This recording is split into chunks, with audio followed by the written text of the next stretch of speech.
وَلَقَدْ يَسَّرْنَا الْقُرْآنَ لِلذِّكْرِ فَهَلْ مِن مُّدَّكِرٍ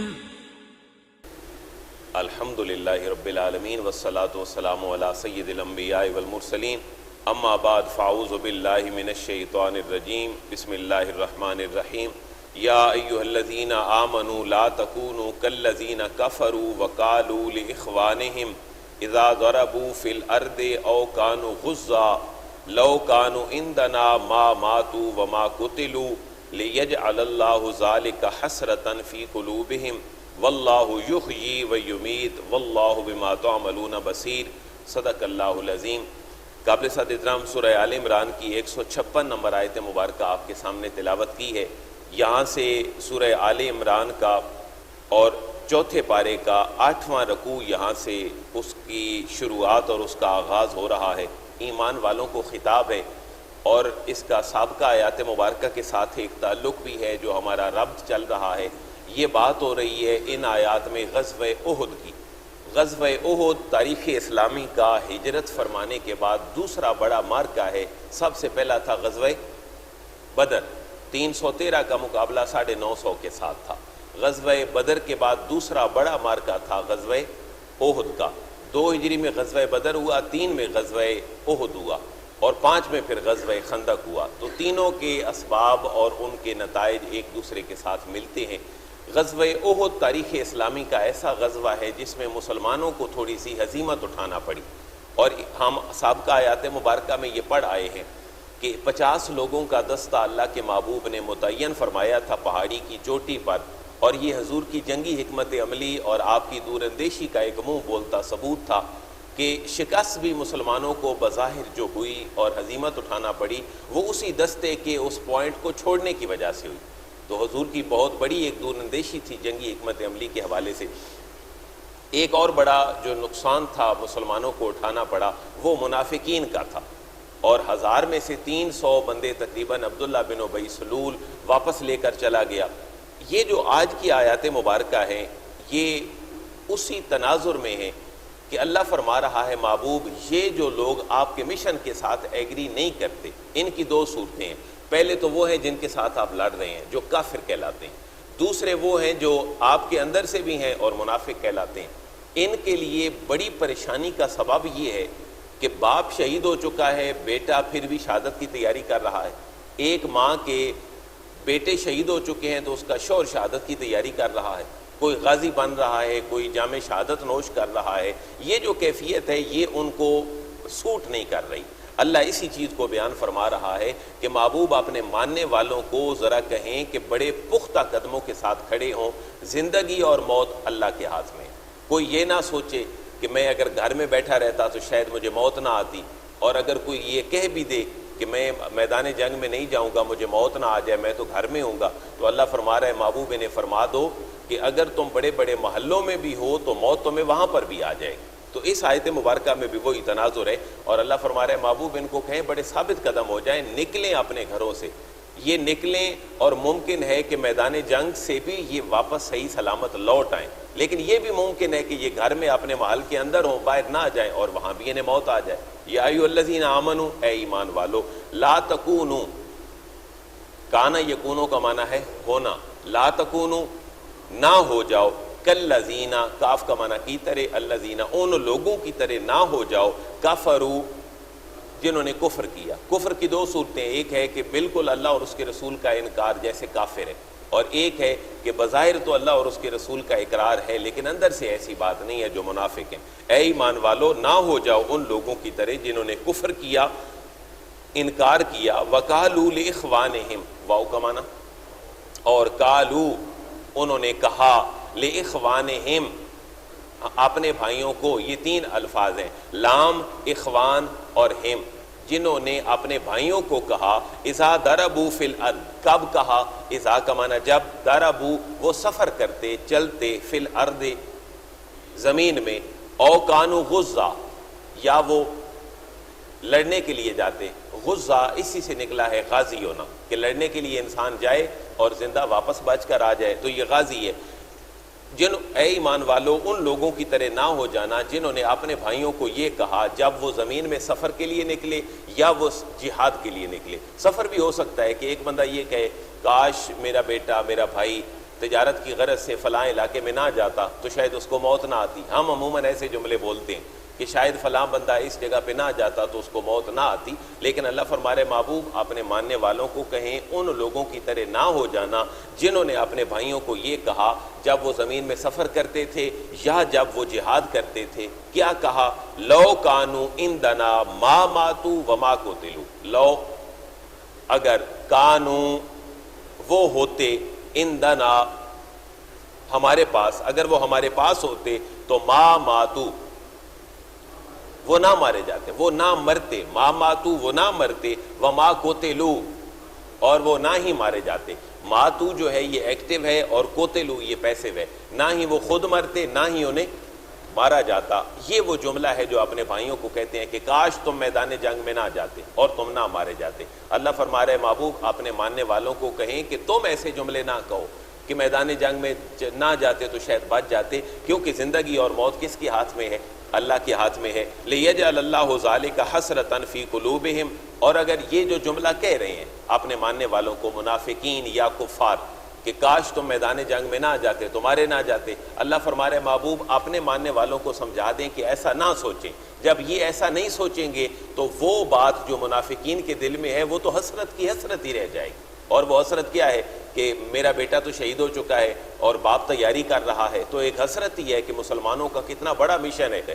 اب منافق جب اس جذبے کو دیکھتا ہے یا کافر اس جذبے کو دیکھتا ہے اور پھر بھی قائم رہتا ہے کہ میں تو اور بندوں کو بھی جام شہادت نوش کروانے کے لیے تیار ہوں، تو اللہ فرما رہے محبوب ان کو ایسا سوچنے دیں۔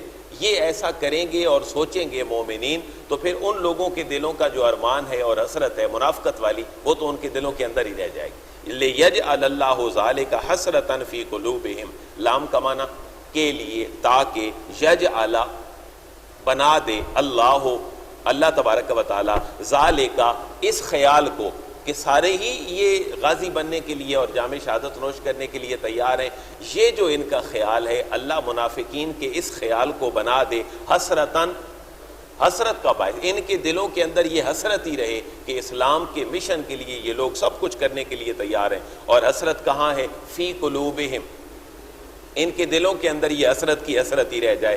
واللہ یخزی و یمیت، کسی کے میدان جنگ میں موت آنے سے یہ نہیں کہا جا سکتا کہ گھر میں ہوتا تو موت نہ آتی، اور گھر میں موت آنے سے یہ نہیں کہا جا سکتا کہ یہ یہاں نہ ہوتا کہیں اور نکل جاتا تو موت نہ آتی، بلکہ واللہ یخزی و یمیت، فلسفہ موت و حیات یہ ہے کہ واللہ یحیی و یمیت، اللہ ہی زندگی دیتا ہے اور اللہ ہی موت دیتا ہے۔ واللہ بما تعملون بصیر، اور اللہ تبارک و تعالی بما تعملون جو کچھ تم کرتے ہو بصیر اس کو دیکھ رہا ہے۔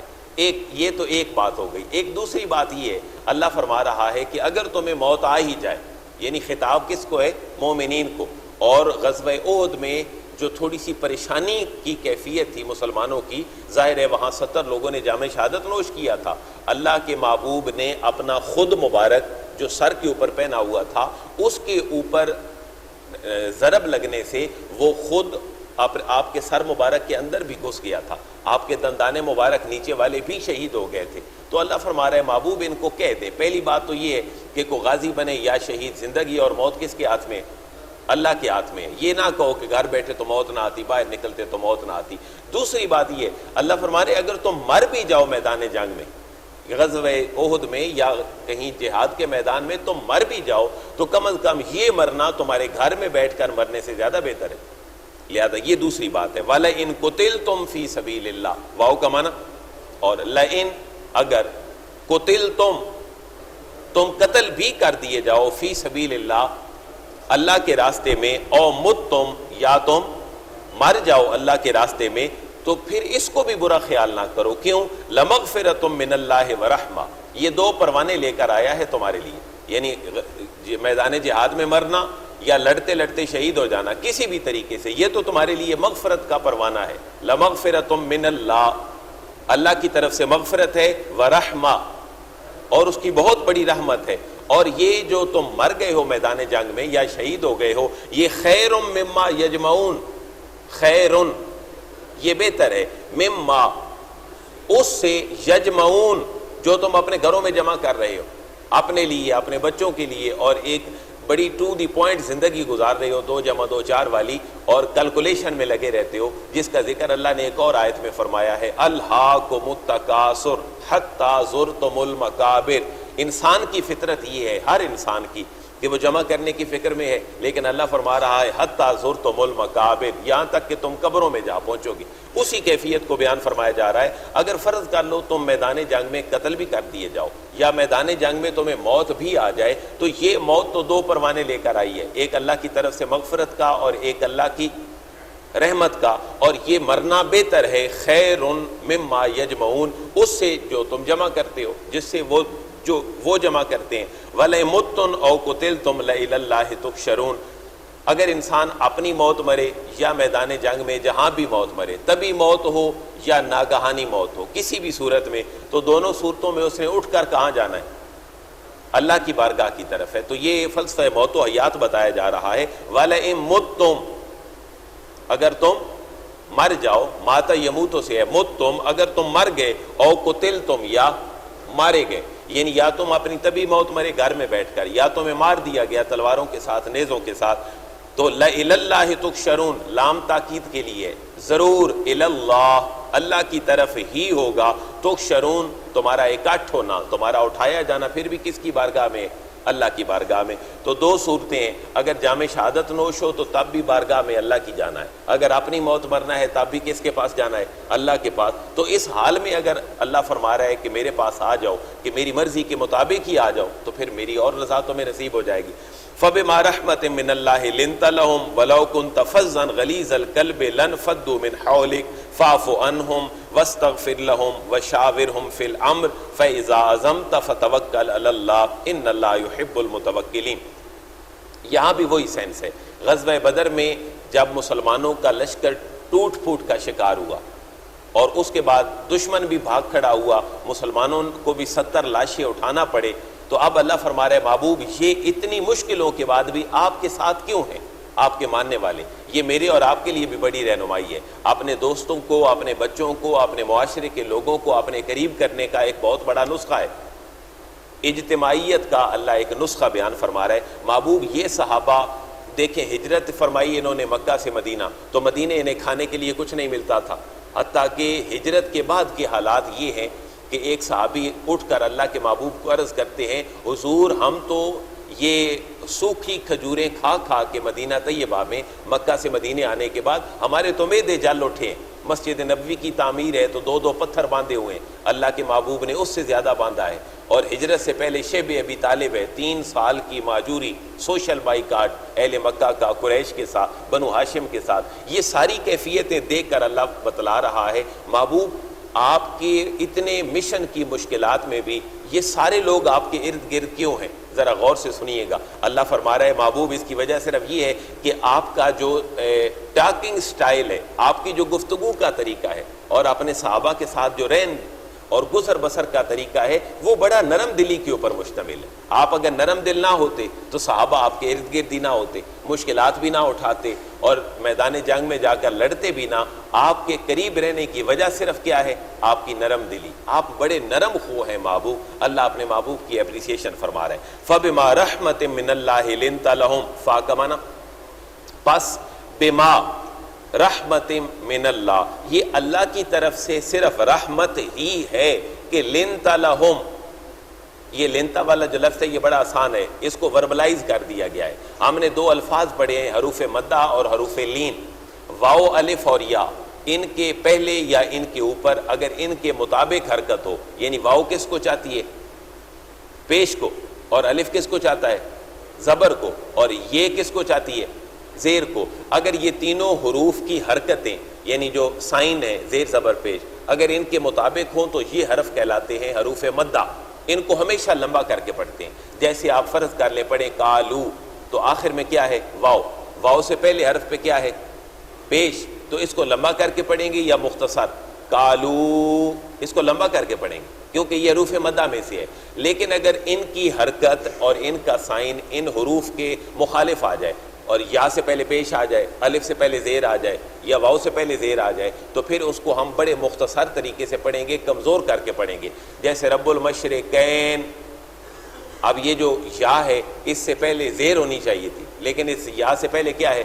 زبر ہے، مشرقین. تو اس کو ہم نے لمبا کر کے نہیں پڑھنا، رب المشرقین یہ ٹھیک نہیں ہے، رب المغربین یہ ٹھیک نہیں ہے، کیونکہ یا سے پہلے زبر ہے. یہ حروف مدہ نہیں ہے بلکہ یہ حروف لین ہے، اور لین نکلا ہے نرمی سے. اسی سے اللہ فرما رہا ہے فَبِمَا رَحْمَةٍ مِّنَ اللَّهِ لِنْتَ لَهُمْ.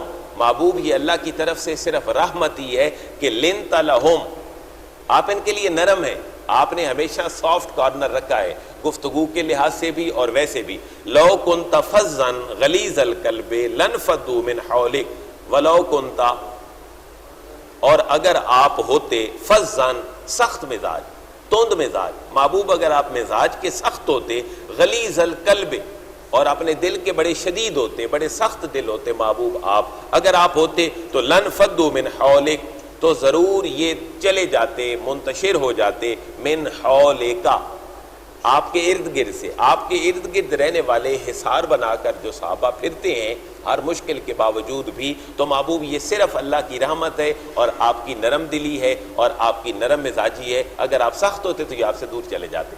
یہاں سے ہم دیکھیں ہمارا بچوں کے ساتھ سلوک کیسا ہونا چاہیے، نرمی والا. اور اگر تربیت بھی ہو تو نرمی کے سٹائل میں تربیت ہو، ضروری نہیں ہے کہ تربیت سختی کے پہلو کے ساتھ ہو. دوست احباب کے ساتھ بیٹھنا، معاشرے کے ساتھ ہمارا تعلق اس اصول کی بنیاد پہ ہونا چاہیے کہ اگر آپ نرم خو ہیں، اگر آپ نرم دل ہیں، آپ کی زبان کے اندر مٹھاس ہے، تو لوگ کیا کریں گے؟ آپ کے ارد گرد آ جائیں گے. اگر سختی ہے تو پھر دور چلے جائیں گے. محبوب یہ جو لوگ پہاڑی کا درہ چھوڑ کر آ گئے ہیں، یہ بھی اور منافقین بھی، ان کے رویے کے بعد آپ کیا کریں؟ محبوب فاعف عنہم، فا کا معنی پس، اوف عنہم، ان سے درگزر فرمائیں. اسی کو عربی میں کہتے ہیں عفو درگزر، عفو درگزر. تو درگزر جو ہے وہ فارسی زبان کا لفظ ہے اور عفو جو ہے یہ عربی زبان کا لفظ ہے. تو فاعف عنہم، محبوب ان سے کیا کرو؟ درگزر کرو. کوئی بات نہیں، ان سے غلطی ہو گئی، انہوں نے پہاڑی کا درہ چھوڑ دیا، لیکن محبوب ان سے درگزر فرمائیے. اور واستغفر لہم، واو کا معنی، اور استغفر، مغفرت طلب کیجئے، لہم، ان کے لیے، وشاورہم فی الامر. دیکھیں یہ بہت بڑا اسلامی نظام حکومت کا بھی ایک ماٹو ہے اور ہر گھر کی چار دیواری کے اندر کے ماحول کا بھی یہ عکاس ہے. محبوب وشاورہم فی الامر، باوجود اس کے کہ آپ نبی ہیں، باوجود اس کے کہ آپ نبی ہیں، لیکن آپ بھی تھوڑا سا ان کے ساتھ مشورہ کر لیا کریں. تو اللہ نے اپنے نبی کو بھی کیا دیا ہے؟ مشورے کا حکم دیا ہے. اسلامی نظام سیاست میں اور اسلامی نظام حکومت میں وہ چیز جو باقی نظاموں سے اسلام کو ممتاز کرتی ہے وہ کیا ہے؟ کنسلٹیشن ہے، مشاورت ہے، اصول شورا ہے. اور اللہ کے نبی نے ہر کام مشورے کے ساتھ فرمایا اپنی زندگی کا، باوجود اس کے کہ آپ کیا تھے؟ نبی تھے، اور ہر کام اللہ کی طرف سے وحی کی شکل میں آ جاتا تھا. اس کے باوجود بھی اللہ کے نبی ہر معاملے میں کیا فرماتے؟ مشورہ. غزوہ خندق کیسے ہوا جائے یہ غزوہ؟ تو حضرت سلمان فارسی کہتے ہیں حضور آپ خندق کھود لیں. ہمارے زمانے میں، ہمارے علاقے میں، ایران میں خندق کھود کر بھی دشمن کا دفاع کیا جاتا ہے. تو اللہ کے محبوب نے اس رائے کو پسند فرمایا. یہ جو ہماری مسجدوں میں 5 وقت کی ہم اذان دیتے ہیں، باوجود اس کے کہ اللہ کے نبی نبی تھے اور صاحب شریعت تھے، آپ جو فرماتے وہی حرف آخر تھا. لیکن آپ نے صحابہ سے پوچھا کہ اے میرے صحابہ مجھے بتاؤ ہم لوگوں کو نماز کے لیے کیسے بلائیں؟ کسی نے کہا عیسائیوں کی طرح بلا لیں، کسی نے کہا یہودیوں کی طرح بلا لیں، ہم نے اکٹھ جو کرنا ہے. لیکن اللہ کے محبوب سو گئے، صحابہ کرام بھی اسی کیفیت میں تھے. تو جس بندے نے اٹھ کر سب سے پہلے اپنا خواب حضور کو بتایا وہ حضرت عمر رضی اللہ تعالیٰ عنہ. حضرت عمر عرض کرتے ہیں حضور میں نے تو خواب میں یہ کیفیت سنی ہے، اللہ اکبر اللہ اکبر اللہ اکبر اللہ اکبر. تو یہاں بھی اللہ کے محبوب نے کیا فرمایا؟ مشورہ. غزوہ بدر میں لوگ قیدی بن کر آئے ہیں 70 کافروں کے، تو اللہ کے محبوب نے ان قیدیوں کے ساتھ سلوک کیا ہو، یہاں بھی اپنے صحابہ سے کیا کیا ہے؟ مشورہ فرمایا. اور آپ نے فرمایا عمر تم کیا کہتے ہو، ابو بکر تم کیا کہتے ہو. تو دونوں کی رائے میں 100% ڈیفرنس تھا. حضرت عمر رضی اللہ تعالیٰ عنہ کا موقف یہ تھا محبوب ان کے سر ہم قلم کر دیتے ہیں، جان چھوٹے ان سے. اور حضرت ابو بکر رضی اللہ تعالیٰ عنہ عرض کرتے ہیں حضور نہیں، یہ ہمارے بچوں کو ایجوکیشن دے دیں، لکھنا پڑھنا سکھا دیں، پروفیشنل طریقے سے کوئی بھی معاملہ، گھوڑ سواری، گھوڑ دوڑ، نیزہ زنی، تو محبوب ہم ان کے بندوں کو آزاد کرنے کے لیے تیار ہیں۔ حضور نے اسی رائے کے اوپر عمل کیا۔ تو اللہ فرما رہے محبوب اگر غزوہ احد میں ان لوگوں سے اگر کوئی یہ لغزش ہوئی بھی ہے تو آپ 3 کام فرمائیں، فاعف عنہم، ان کو معاف کر دیں، واستغفر لہم، اور اللہ سے بھی کیا طلب کریں؟ بخشش طلب کریں، وشاورہم فی الامر، اور محبوب صلاح مشورہ کیجئے ان سے، فی الامر، کسی بھی معاملے میں ان سے صلاح مشورہ آپ کر لیا کریں۔ فَإِذَا عَزَمْتَ فَتَوَكَّلْ عَلَى اللَّهِ، جب یہ تینوں کام ہو جائیں گے، فَاعْفُ عَنْهُمْ وَاسْتَغْفِرْ لَهُمْ وَشَاوِرْهُمْ فِي الْأَمْرِ، تو اب محبوب آپ نے عزم کرنا ہے، کام سارے ہو گئے، پروسیجر سارا ہو گیا، اب آپ نے موو کرنا ہے۔ فَإِذَا عَزَمْتَ، جب آپ ارادہ کر لیں تو فَتَوَكَّلْ عَلَى اللَّهِ، پھر اللہ کے اوپر بھروسہ کر لیا کریں۔ ان اللہ یحب المتوکلین، بے شک اللہ تبارک و تعالی محبت فرماتا ہے متوکلین، توکل کرنے والوں سے۔ غزوہ احد میں مسلمان کتنے تھے؟ 1000 راؤنڈ اباؤٹ، اور منافقین کتنے واپس چلے گئے؟ 300۔ لیکن کفار کتنے تھے؟ ان کی تعداد تقریباً 2500 کے قریب تھی غزوہ احد میں۔ غزوہ بدر میں وہ 950 تھے اور مسلمان 313 تھے۔ غزوہ احد میں ان کی تعداد مزید زیادہ ہو گئی، کیوں کہ 70 لوگ واصل جہنم ہوئے تھے اور مکہ کے ہر گھر میں ماتم تھا، اس لیے اب لوگ اور زیادہ آئے اپنے خاندانی رکھ رکھاؤ کے لیے۔ اللہ فرما رہے محبوب پریشانی کی ضرورت نہیں، آپ تو رہ گئے 700 اور یہ رہ گئے 2500، تو ہر بندے کو 3 بندوں سے لڑنا پڑا ہے۔